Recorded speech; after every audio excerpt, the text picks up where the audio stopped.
Hi, my name is Billy Grant, and I am, first and foremost, I'm a football fan. I'm a fan who absolutely loves football. I've been going to watch football for 40 odd years.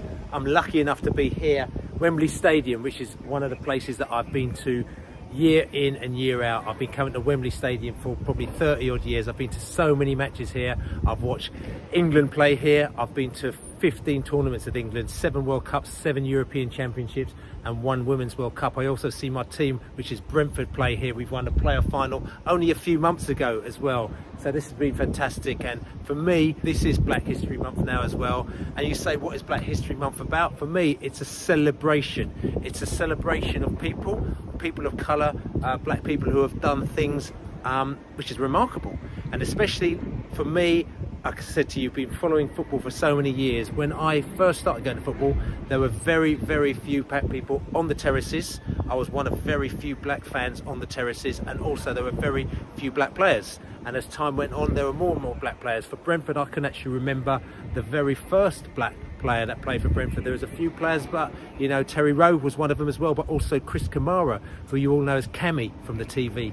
He was the first black player for Brentford, and he was my hero at the time. I remember I absolutely loved him, because as a little kid, seeing a black player on the pitch was, for me, was just incredible.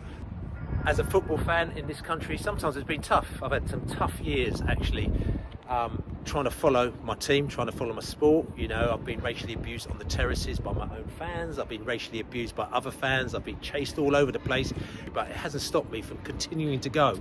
And it's actually made me stronger. It's made me want to carry on going. I'm saying no one's going to stop me, you know. And also, when you've got players on the pitch actually doing the business out there, you're looking up to them. You're thinking, listen, you know, if I can do it on the terraces, you can do it on the pitch, when they're actually subject to horrendous racial abuse, you know, bananas thrown at them, all that kind of stuff. It makes you stronger as a person. So for me, like, you know, I think for me, it's really set the tone so that now, getting a newer generation of people coming through and supporting the team, getting into football, you know, wanting to play football, wanting to be involved and around football. Maybe you can't play, maybe you want to work in the backgrounds, maybe you're doing blogging or podcasting.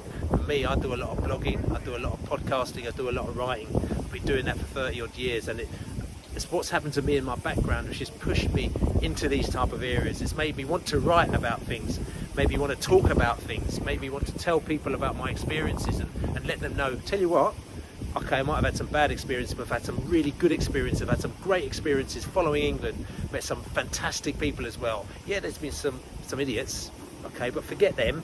Don't let them put you down. Let them kind of, you know, give you more strength to go on. I love watching any game. I go to Dulwich Hamlet, I go to wherever I need to go to watch a football match, any excuse.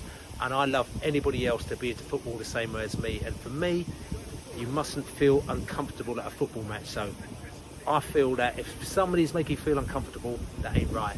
If my daughter's coming in and she feels uncomfortable, ain't right. If I'm bringing one of my friends, they're uncomfortable, that ain't right.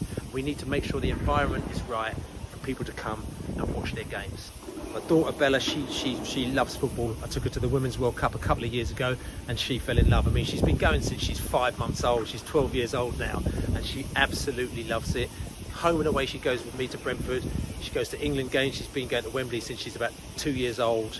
And like I said, she loves it, but she's also moved into playing football, and that actually kind of changed my life a little bit now, because I started to get into football coaching, and that kind of gives you a different perspective. But what I love about it is that, you know, I coach girls, and the enthusiasm that I have for my football, I try to put that into the girls to try and get them not only to play football, but to watch football, to understand football, to let them know what's going on, you know. So the experience that I have as a person in my life has kind of I've moved it into kind of, you know, trying to get the new generation to watch and to play and to understand football. If I can bring my enthusiasm and get just one other person into football, another person sitting in a seat over there, which I've taken girls here to watch matches and they've loved it, for me, that is just worth its weight in gold. I mean, look, here we go. I mean, aspirations. I'm in the England tunnel, and, you know, listen, every young kid, I'm sure, aspires to play for England. And I think that, you know, at the moment now, I'm looking positive. I'm thinking, I love this country. I love England. And I think that we're in a much better place than we were 20, 30, 40 years ago. I think there's a lot more positivity. There's a lot of things that still need to be done.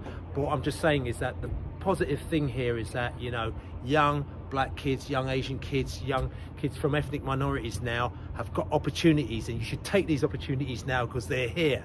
You know, I mean, I'm here in the tunnel, okay? I'm not running out on the pitch with my boots on, but still, I'm here. But also, like I said to you, any of you out there, any kids out there, anyone who feels that they can reach for the stars, they can do that now, because you saw what happened on that pitch here, that Wembley pitch here in the summer. When we played Italy, they were that far away from getting to, or winning the European final.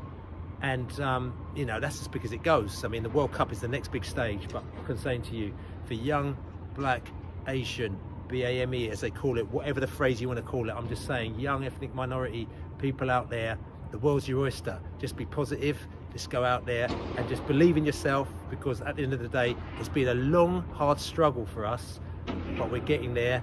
And you can now see that the light is at the end of the tunnel, where people are getting in the right places, they're doing the right things, and there's some really talented people out there. And this is a month to celebrate those people, because you see them on television, you see them on the pitches, you see them, you know, in the offices, you see them doing lots of positive things out there. And for me, I'm just saying, this is a great thing, and let it continue. Thank you.